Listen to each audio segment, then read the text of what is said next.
India की map मनुंगदा मणिपुर की मैप मनुंगदा मणिपुर थाबा यारोय हाइबा तारगदी मदु सिक्योरिटी डिप्लॉय तोरसी कनानो defence minister home minister president rule से मियाम न पामनद्रे एमएलए सिंह पुसिन बिरका न लेगा सेंबिरो न मियाम कना लाउरी है सीएसओ सिंह होय होय अंजा सिदा एमएलए गोविंदास ना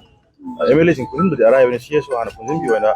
सीएसओ मियाम लेनरी मरि लाफोकना बगी टारगेट तौगी मान वहाई खरा खंदोकिबसे सिगी मतंग दे पाउंग एमएलए अमोय कई कांग्रेस एमएलए कई स्टेन का होय होय अदु मदुदी बीजेपी की एमएलए हाइबा तारे अखोई ममिंग पनबा भव इकाइदा is a betrayer to our party और ममिंग पनबा भोक तल्लेबी इरेस्पोंसिबल होइबा इलेक्टेड रिप्रेजेंटेटिव होइबगी दैट टू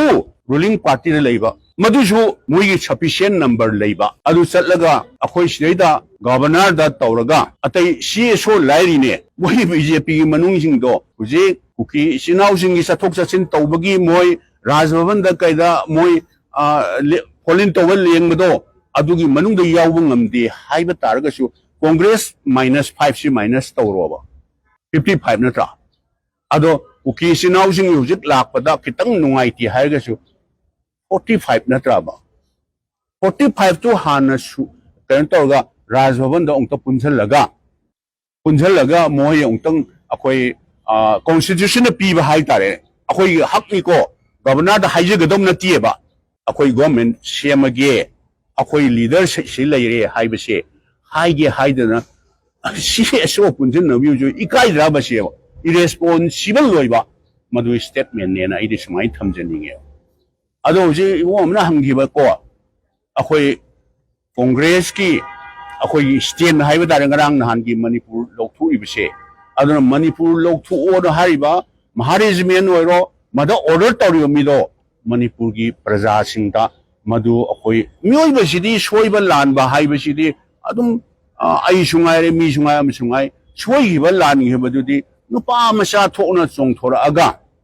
मसी अखोई फगद्राना तौरुबनी नुमितो गवर्नर यावना तौबा फंक्शन दा प्रॉब्लम क्रिएट तौगद्रा लंबी दो चथोक चचिन तौबदा कैनो तौगद्रा ना तौरुबनी मधु सॉरी मणिपुर प्रजासिंग सोइरे हाइरे लोरेना अदुदी नत्तदना हुजु फाव तुमिने लेरगा चेमगा ए आदा लाउ दिल्ली दा लाउ अदा लाउ अदा लाउ हर खरा लेरगा तुम तुमिन लेजगिने ना हाइबसे आइदी कांग्रेस पार्टी की दी कोई प्रेसिडेंट लेरे सीनियर मेंबर मयाम से लेबिरे कांग्रेस पार्टी की दी करिगुंबा एट ऑल नेसेसरी मोय सुम लोसल लगा सुम तौहिब तारगा देबा अखोई दी अतई कॉन्स्टिट्यूशन पीबा अखोई दा राइट हाइबा तारे कनानो सिदैदा ऑर्डर तौरिसे कनानो हाइबसे पीआईएल अमा कोर्ट तौता दि लोट प यारोइदना यागदो आरटीआई में तब कंदा कनानो ऑर्डर तौसी लोट प यागद्राबा महारेजमेंट दुदी आइदी साउबु साउतेबा मोइदी ड्यूटी तौबा लापने मोइदी कनागुमै कंपिटेंट अथॉरिटी की ऑर्डर में याउदना मोइ सु तौरोय हाइबसे this is my firm belief रिंबा कांग्रेस की दी मणिपुर काइबा यारोय मणिपुर की टेरिटोरियल इंटीग्रिटी काइबा यारोय मसिदैदा मणिपुर मनुंगदा इंडिया की मैप मनुंगदा मणिपुर की मैप मनुंगदा मणिपुर थाबा यारोय हाइबा तारगदी मदु सिक्योरिटी डिप्लॉय तोरसी कनानो defence minister home minister this is their responsibility सी बीजेपी की एमएलए सिंग यावना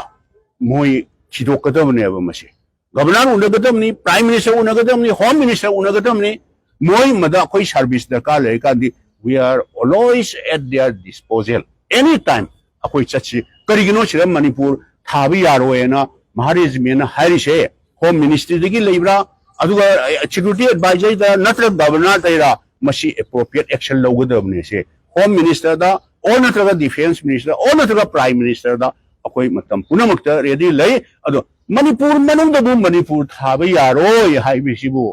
सी लोइरद्राबा सेबो अदुना मसिदरी कांग्रेस की स्टैंड दी हाइ अखोइना हाइजिरिसिनी मणिपुर की अपुनबा टेरिटोरियल इंटीग्रिटी दा एनी टाइप ऑफ सिग्नबा अखोई सुया यारोय मणिपुर थाबा यारोय हाइबसे मसी लोइरबना दु मोय सुम लोतना सुम लइबा तारगदी दरकार लागदी आइन की मतेंग लौरप याय हाइबसे आई सुमाइना टेंटंग थमजेबन